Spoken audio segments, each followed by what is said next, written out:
અત્યારે સમગ્ર ગુજરાતના 12થી વધુ જિલ્લાઓમાં ધર્મરથ ફરી રહ્યો છે અને ધર્મરથ એ અસ્મિતાનો રથ છે.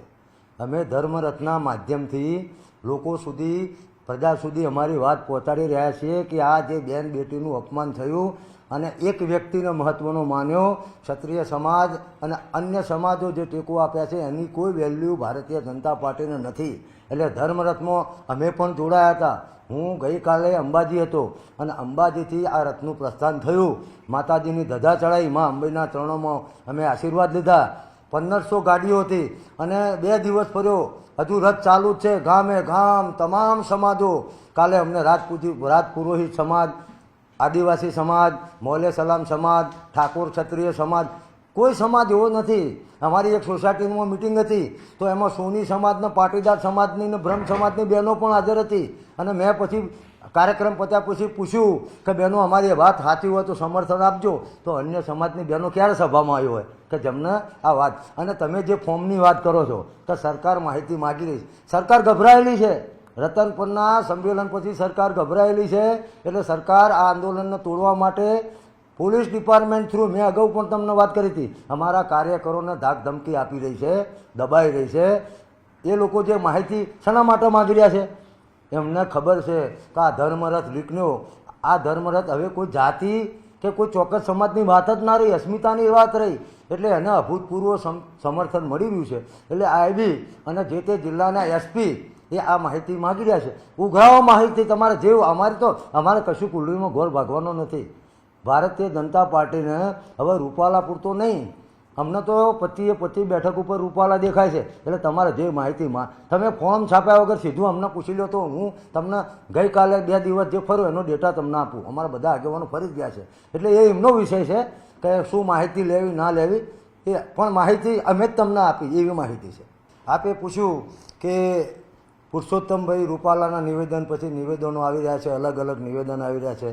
ગઈકાલે પણ પુરુષોત્તમભાઈ રૂપાલા કંઈક બોલ્યા છે કે ભાઈ ભૂલ મારી છે. તો પુરુષોત્તમભાઈ, જો ભૂલ તમારી હતી ને તમે સ્વીકારી લીધી તો તમારે તો જો તમે સામેથી ખસી ગયા હોત તો આખા ગુજરાતના, ભારતમાં જે આ ડેમેજ થઈ રહ્યું હતું એવું ના થયું હોત. તમારે જ હાઈકમાન્ડને કહેવાનું હતું કે સાહેબ મારી ભૂલ થઈ રહી છે અને મને હવે મારા ઉમેદવાર રહેવું નથી, મારી ટિકિટ રદ કરો. આવી તમે અત્યારે જે વાતો કરો છો, ક્ષત્રિય સમાજનું યોગદાન છે ને આ બધી અમને ખબર છે, ક્ષત્રિય સમાજને ખબર જ છે શું યોગદાન છે. એટલે રૂપાલાભાઈ, તમારે જે બોલવું એ બોલો. તમે હવે જે અમને ઘા વાગ્યો છે ને એને મલમ કરવા માટે આ બધું બોલી રહ્યા છો, પણ તમે 2 વાર વાગેલી માફીમાં કે અમને તમારી દિલથી માફી માગી હોય એવું અમને લાગ્યું નથી. વાત રહી કે ભાઈ નિવેદનો આવે છે, નિવેદનો કરવા માટે લોકશાહીમાં દરેક વ્યક્તિ અથવા સંસ્થા અથવા પક્ષ સ્વતંત્ર છે.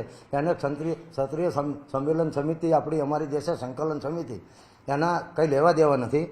હા, અમારી એક વાત હજુ મોજૂદ છે કે જૂનાગઢ જિલ્લા ભારતીય જનતા પાર્ટીના પ્રમુખ જેવી વ્યક્તિએ જે નિવેદન કર્યું હતું કે પહેલાંના જમાનામાં રાજા મહારાજા, લૂલી, લંગણી, બોગડી, આધરી, બેરી, રાજમાતા, રાણી, પટરાણીના કુંખે જન્મ લેતા હતા અને અત્યારે રાજાઓ મતપેટીમાંથી નીકળે છે.